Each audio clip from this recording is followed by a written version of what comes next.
नमस्कार आप सभी को। एक बार फिर मैं Yogendra from government girls college हैतम sir Jhunjhunu. As you can see on the screen, today we are going to have one more sonnet from one of the greatest dramatists of the world, William Shakespeare. Sonnet number 55. I hope you know that Shakespeare wrote 154 sonnets, out of which he addressed from sonnet 1 to 126 to some Mr. W.H.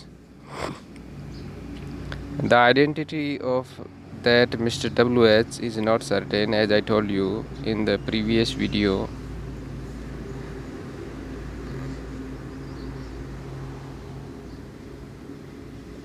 And that is not of our interest actually. The content or the poem or the written material and its beauty, that is the thing that matters for us.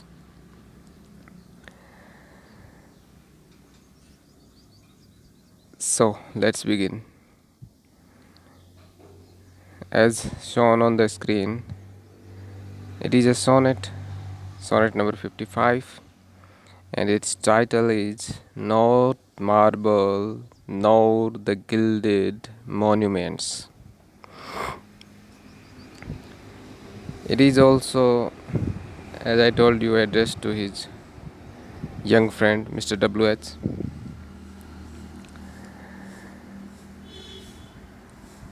ये भी उनकी अन्य sonnets की तरह है, बहुत ही खूबसूरत sonnet है, बहुत ही अच्छी सोनेट है,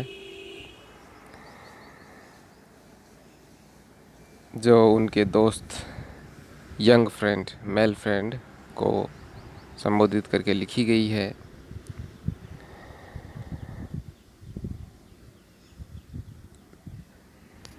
समरी के रूप में थोड़ा अपन इसका देखें तो मैं आपको बताऊंगा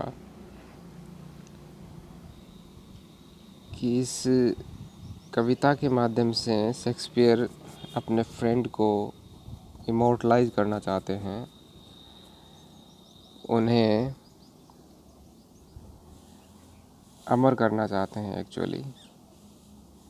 और वो कहते हैं कि ये इंसान की फितरत होती है, हमेशा से ही, सदियों से ही ये इंसान की इच्छा रही है कि उसके जाने के बाद भी लोग उसको याद करें। और इसके लिए इंसान है वो बहुत से तरीके अपनाता है। उनमें से कुछ तरीके ये हैं कि जाने वाले जो लोग हैं वो अपनी मूर्तियाँ बना देते हैं, अपनी स्टैचूज़, जिनको इंग्लिश ट्रांसलेट करके अपन बोलते हैं, या फिर वो कोई मोन्यूमेंट्स, अन्य मोन्यूमेंट्स बना देते हैं, या फिर वो इंसान जो चले जाते हैं उनकी याद में उनके फैमिली मेम्बर्स हैं वो मोन्यूमेंट्स बना देते हैं, उनकी टूम्स पे मोन्यूमेंट्स बना देते हैं, उनकी कब्र पे मोन्यूमेंट्स बना देते हैं, या किन्हीं बड़े चौराहों पे उनकी मोन्यूमेंट्स बना दी जाती हैं, जैसे कि अक्सर अपन देखते हैं। लेकिन यहाँ शेक्सपियर अपने फ्रेंड को इमोर्टलाइज करने के लिए इनमें से कोई तरीका नहीं अपनाते, बल्कि नया तरीका अपनाते हैं। और वो नया तरीका है अपने दोस्त की याद में खूबसूरत सी कविता लिखना और इमोर्टलाइज करना।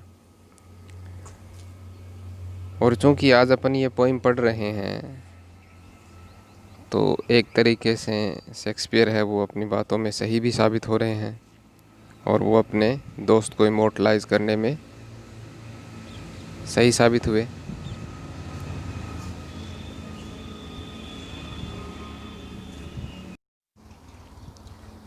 तो इस कविता में अपन देखते हैं और पढ़ते हैं,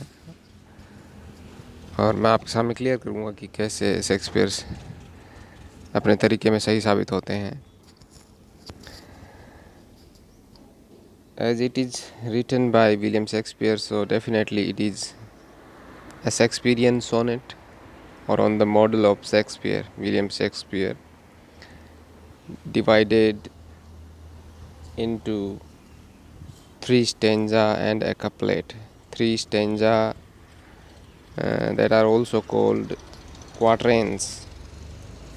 So as you can see on the screen, this is the first quatrain, this is the second quatrain, this is the third quatrain, and on the next page it is the couplet. So let's begin from the first quatrain.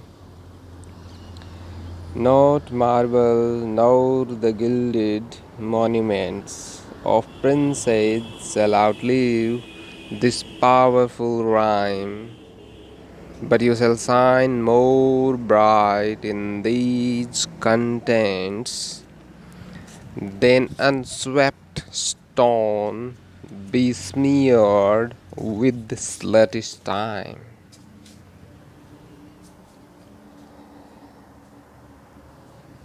Let's explain, or let me explain. Not marble. Here, marble stands as an adjective plus noun. William Shakespeare कहते हैं ना तो marble के बने हुए monuments और statues and ना ही gold plated, gold की परत चढ़े हुए है, गिल्डेड मीन्स गोल्ड की परत चढ़े हुए, सोने की परत से चढ़े हुए या गोल्ड की परत से कवर किए हुए monuments. Let me repeat the line. I am replacing the word not with neither. Neither marble nor the gilded monuments. ना ही मार्बल की बनी हुई स्टैचूज और मॉन्यूमेंट्स और ना ही गोल्ड प्लेटेड मॉन्यूमेंट्स और स्टैचूज हैं ऑफ प्रिंसेस. प्रिंसेस से मतलब जो महान लोग और वो लोग जो इच्छा रखते हैं अपने आप को अमर करने की, जो लोग इच्छा रखते हैं कि मेरे जाने के बाद में लोग मुझे याद करें, वो लोग shall outlive. Outlive here stands for live more than anyone else. This powerful rhyme. Shakespeare कहते हैं बड़े बड़े प्रिंसेस, किंग्स और स्टेट्समैन और एनी फेमस मैन जो अपने आप को अमर करना चाहते हैं, जाने के बाद में अपने आप को याद रखवाना चाहते हैं, वो आपसे ज़्यादा जीवित नहीं रह पाएंगे. या यूँ कहें कि लोग उनको आपसे ज़्यादा याद नहीं करेंगे, क्योंकि आपको मैंने मेरी पोइम में पिरो दिया है और मेरी पोइम का जीवन उनके मोन्यूमेंट से ज़्यादा होगा. This powerful rhyme here stands for this sonnet. तो शेक्सपियर कहते हैं कि वो आपको आउटलिव नहीं कर पाएंगे. वो मॉन्यूमेंट्स, वो गिल्डेड मॉन्यूमेंट्स, वो मार्बल मॉन्यूमेंट्स आपको आउटलिव नहीं कर पाएंगे. दे will not be able to live more than this rhyme, and this rhyme will live more than those monuments, and this rhyme will live more than those monuments, then you will also live more than those persons. That is the thing that Shakespeare wants to convey. Let's move on. But you shall shine more bright in these contents.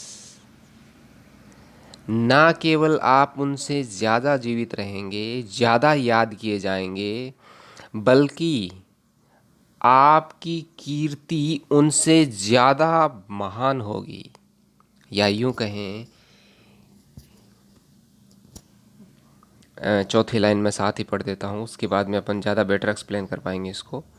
Then unswept stone, unswept जिनको साफ नहीं किया जाता, stone here stands for statues, monuments. हमें पता है कि monuments बड़े बड़े लोगों की याद में बना दिए जाते हैं, और एक समय ऐसा आता है कि फिर वो इग्नोरेंस की शिकार हो जाती हैं, वो स्टैच्यूज, वो मॉन्यूमेंट्स। लोग उनको साफ करना तक भूल जाते हैं। Besmeared with sluttish time, और धीरे धीरे वो अपनी चमक खोती जाती हैं। Besmeared here means losing shininess day by day. Sluttish time means the time that here has been personified as a slut. Slut,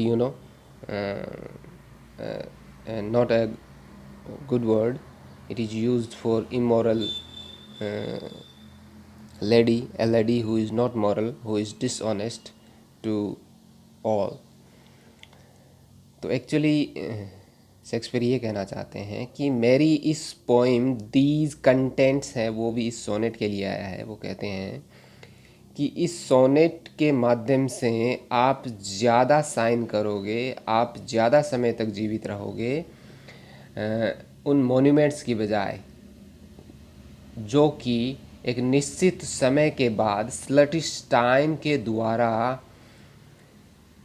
ignorance के शिकार हो जाते हैं, या यूं कहें कि अनकेयर्ड लेफ्ट कर दिए जाते हैं, छोड़ दिए जाते हैं, जिनकी देखभाल नहीं की जाती है, जिनकी साफ़ सफाई नहीं की जाती है, जो धीरे धीरे उनकी गोल्डन शाइनिंग है वो डिम होती जाती है, उनकी शाइनिंग कम हो जाती है। Let's move on. Let's take second quadrant.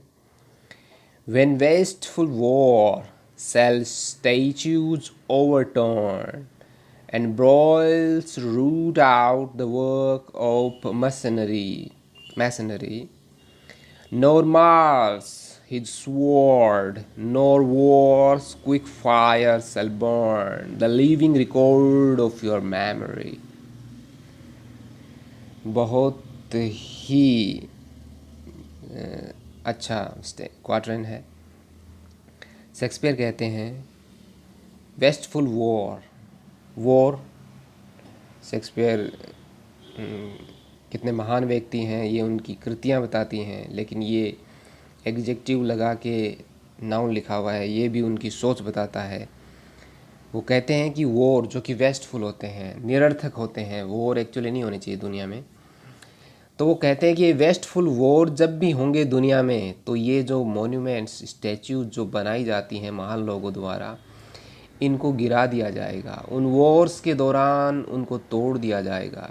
ये अपन अच्छी तरीके से जानते हैं कि एक किंग के जाने के बाद में दूसरा किंग आता है, या एक राजा दूसरे राजा के क्षेत्र पे अधिकार करना चाहता है, या एक देश दूसरे देश पे अधिकार करना चाहता है, तो वो वहाँ के मोन्यूमेंट्स को भी नुकसान पहुँचाता है, वहाँ की स्टैचूज़ को भी नुकसान पहुँचाता है, उनको तोड़ता है और वहाँ पे अपनी स्टैचूज़ स्थापित करवाता है। तो शेक्सपियर कहते हैं कि जब भी वॉर होंगे तो ये स्टैचूज़ गिरा दी जाएंगी। And broils root out the work of masonry, और ब्रॉयल्स है वो भी वॉर डिस्टर्बेंस के लिए ही काम में लिया गया है। और जब भी वॉर होंगे तो मैसनरी, मैसन एक्चुअली मज़दूर को बोलते हैं, जो कारीगर होते हैं, मज़दूरी जो चिनाई का काम करते हैं, अपने शब्दों में अपन अगर बात करें तो मैसनरी जो मॉन्यूमेंट्स बनाते हैं, मैसन्स जो मॉन्यूमेंट्स बनाते हैं, या यूं कहें कि किसी के भी द्वारा बनाया गया मॉन्यूमेंट्स है, वो वॉर के दौरान तोड़ दिया जाएगा, ब्रॉयल्स के द्वारा उखाड़ के फेंक दिए जाएंगे। Third line, nor Mars his sword, nor war's quick fire shall burn the living record of your memory, but, लेकिन ऊपर वाली दो लाइनों में तो वो बता देते हैं कि ये स्टैच्यूज, मॉन्यूमेंट्स तो वॉर के द्वारा ख़त्म कर दिए जाएंगे, भले ही वो मॉन्यूमेंट्स किसी बड़े कारीगर द्वारा बनाए गए हुए क्यों ना हो। लेकिन मैंने जो आपकी याद में ये पोएम लिखी है उसमें आप अमर हो जाओगे। इसको युद्ध के जो देवता हैं मार्स, उनकी तलवार भी नहीं तोड़ पाएगी, और ना ही कोई भी बड़ा युद्ध इसको ख़त्म कर पाएगा। The living record of your memory, ये इस पोइम, इस सोनेट के लिए आया है। यहाँ पे इस सोनेट को भी एक्चुअली पर्सोनिफाई कर दिया है विलियम शेक्सपियर ने, और लिविंग रिकॉर्ड इसको बोलते हैं कि ये जो जीता जागता रिकॉर्ड है जो मैंने आपके लिए लिख दिया, इसको ना तो मार्स ख़त्म कर पाएंगे और ना ही quick fire war's, quick fire आग, जो युद्ध की आग है या युद्ध का जो उन्माद है जिसमें सब कुछ जल के राख हो जाता है, वो भी आपके लिविंग रिकॉर्ड को नहीं जला पाएगा और आप अमर रहोगे। Let's move on to the third quatrain. Against, actually this geist word is stand for against death and all oblivious enmity shall you pace forth, your praise shall still find room even in the eyes of all posterity that wear this world out to the ending doom। इस stanza में William Shakespeare कहते हैं, against death and all oblivious enmity. Oblivious as an adjective, यहाँ इसका अर्थ है अंधी दुश्मनी। एनिमिटी दुश्मनी के लिए, और ऑब्लिवियस हियर स्टैंड्स फॉर अंधी दुश्मनी, जो कुछ नहीं देखती, ऐसी दुश्मनी। Shall you pace forth, your praise shall still find room even in the eyes of all posterity। posterity future generation के लिए काम में लिया गया है, भविष्य में आने वाली जनरेशन्स, भविष्य में पैदा होने वाले इंसान। that we are this world out of the ending doom, out of to the ending doom। William Shakespeare कहना चाहते हैं कि कितनी भी गहरी दुश्मनी हो, वो आपके अमृतत्व को आगे बढ़ने से नहीं रोक पाएगी। आप आने वाली हर जनरेशन से आगे पास होते जाओगे, एक जनरेशन से आगे, फिर उससे आगे, फिर उससे आगे। आपकी कीर्ति है वो फैलती जाएगी, एक जनरेशन से आगे आप फॉरवर्ड होते जाओगे जब तक ये दुनिया रहेगी। To the ending doom, to the ending doom से यहाँ मतलब है जजमेंट्स डे, जिस दिन होगा। क्रिश्चियन फेथ में अपन मानते हैं कि वहाँ पे ये एक मान्यता है कि एक दिन ये दुनिया ख़त्म होगी। जजमेंट डे जिस दिन आएगा, उस दिन जीसस क्राइस्ट है वो धरती पे उतर के वापस आएंगे, और सारे इंसान जो कब्र में दफन हैं वो सारे ज़िंदा होंगे, और उनके अच्छे कर्मों और बुरे कर्मों का हिसाब किया जाएगा। तो तब तक इस दुनिया में इंसान पैदा होते रहेंगे, मरते रहेंगे, तो तब तक आपकी कीर्ति जीवित रहेगी। इस सोनेट के मार्फत आप अमर रहोगे और आप एक जनरेशन से दूसरी जनरेशन में जाते रहोगे। Let's move on to the final couplet. So till the judgment that yourself arise। और विलियम शेक्सपियर इस कपलेट में कहते हैं कि जिस दिन जजमेंट्स डे आएगा, उस दिन आप देखना, आप स्वयं अपनी कब्र से ज़िंदा होकर बाहर निकलोगे। यू लीव इन दिस, उस दिन तो आप निकलोगे ही, लेकिन तब तक आप मेरी इस पोइम के माध्यम से ज़िंदा रहोगे। You live in this here stands for this poem, and dwell in lovers eyes. और इस प्रकार आप अपने प्रशंसकों की आँखों में ज़िंदा रहोगे, उनके हृदयों में ज़िंदा रहोगे। So here ends the poem। I hope you enjoyed the poem। I'll share the PDF of this sonnet later on in the next period। Thank you।